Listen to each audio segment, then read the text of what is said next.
Hi అండి. ఈ video పెళ్లి కాని అమ్మాయిల కోసమే చేస్తున్నాను. ఏంటంటే నాకు హెల్త్ బాలేనప్పుడు ఇంట్లో వంట చేయడానికి ఎవ్వరు లేరనమాట. అట్లీస్ట్ మా పిల్లలకు వండి పెట్టడానికి శక్తి కూడా నాకు లేదు చూడండి. పిండి కలుపుతుంటే నాకైతే చేతులు విపరీతంగా నొప్పి తీసేస్తున్నాయి అనమాట. ఎలాగో మనం పస్తులున్నా పర్లేదు కానీ మన పిల్లల్ని మనం పెట్టలేం కదా.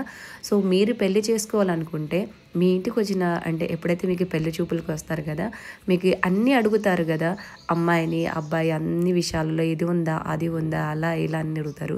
సో మీరు ఒకటే ఒక మాట అడగండి, మీకు వంట చేయడం వచ్చా అని కనుక్కొని మరీ పెళ్లి చేసుకోండి. లేదంటే మాలాగా కష్టాలు ఎందుకంటే ఇవన్నీ మా ఎక్స్పీరియన్స్ మీతో షేర్ చేసుకుంటున్నాము. సో మీరు ఇష్టపడి ఒకవేళ చేసుకోవాలనుకున్నా కానీ అప్పుడు కూడా అడిగే చేసుకోండి.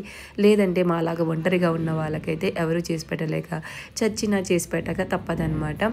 సో ఇది నా నుంచి మీకు ఇచ్చేటువంటి సలహా. ఇంకా నైట్ అయితే టమాటా కర్రీ చేస్తే పిల్లలకి చపాతీ అండ్ టమాటా కర్రీ అయితే పెట్టేశాను.